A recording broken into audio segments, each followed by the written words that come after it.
Romans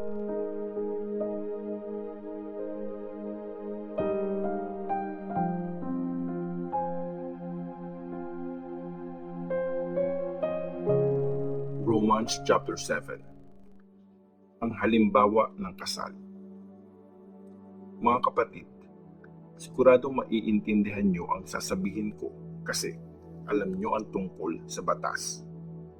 May bisa lang ang batas sa isang tao habang buhay pa siya. Halimbawa, ang isang babaeng kinasal, nakatali siya sa asawa niya hanggang buhay pa ito. Pag namatay na ang mister niya, malaya na ang babae sa batas na nagtatali sa kanya sa asawa niya. Kaya pag sumama siya sa ibang lalaki, habang buhay pa ang mister niya, nagkakasala siya ng pangaliwa. Pero pag namatay na ang mister niya, malaya na siya. Hindi na ituturing na pangaliwa kung magpakasal siya sa ibang lalaki. Ganito din sa inyo mga kapatid. Ayon sa law, parang namatay na din kayo kasi mga parte kayo ng katawan ni Christ. Ngayong naging parte din kayo na muling pagkabuhay niya para maging productive kayo sa pag-serve sa Diyos. Nung namumuhay pa tayo gaya ng ordinaryong tao, malakas ang pagnanasa ng katawan natin na gumawa ng masama dahil sa law at kamatayan ang resulta nun. Pero ngayon, malaya na tayo sa law kasi namatay na tayo doon sa nagkukulong sa atin. Hindi na tayo nagsiserve sa dating gawin ayon sa batas na nakasulat. Pero yung bagong paraan na ng Holy Spirit ang sinusunod natin. Batas at kasalanan. Pwede ba nating sabihin na ang law mismo ang ugat ng kasalanan? Siyempre, hindi. Pero ang law ang nagsabi sa akin kung ano ang kasalanan.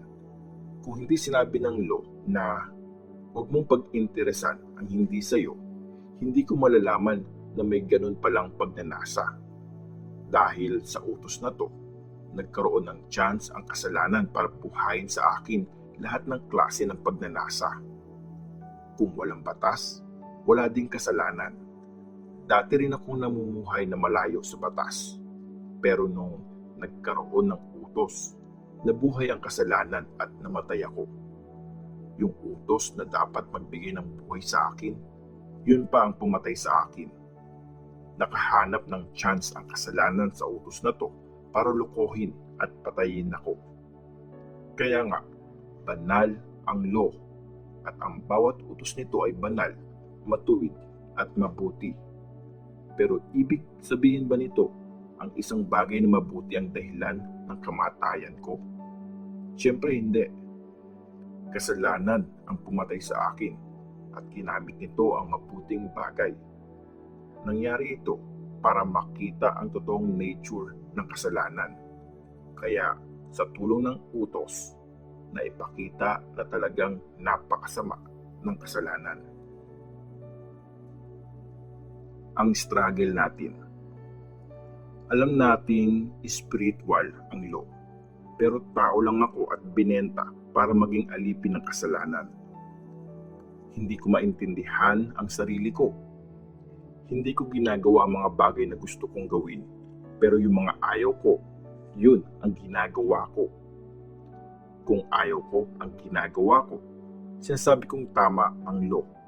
So hindi talaga ako ang gumagawa nito, pero yung kasalanan na nasa akin. Alam kong walang mabuti sa akin. Ibig kong sabihin, sa natural kong pagkatao. Kasi kahit gusto kong gawin ang tama, hindi ko yun magawa. Hindi ko ginagawa ang mabuting gusto ko, pero yung masama na ayaw ko, yun ang ginagawa ko. Kung ginagawa ko yung ayaw ko, ibig sabihin, hindi na ako ang gumagawa nun, kundi yung kasalanan na nasa akin. Kaya naintindihan ko na kung paano gumagana ang batas. Pag gusto kong gumawa ng tama, nandyan lagi ang masama para pigilan ako. Kaya sa huli, yung masama ang ginagawa ko. Gustong-gusto ko ang batas ng Diyos, pero may iba pang batas na gumagana sa katawan ko. Ito yung batas na lumalaban sa gusto ng isip ko. Under ako sa kontrol ng kasalanan na gumagana sa katawan ko. Hay, kawawa naman ako. Mismong katawan ko ang pumapatay sa akin. Sino ang magliligtas sa akin? Salamat sa Diyos, gagawin niya ito sa tulong ng Panginoon nating si Jesus Christ. Ito ang sitwasyon ko ngayon. Kaya kong mag-serve sa batas ng Diyos sa isip lang, pero sineserve ng natural kong pagkatao ang batas ng kasalanan.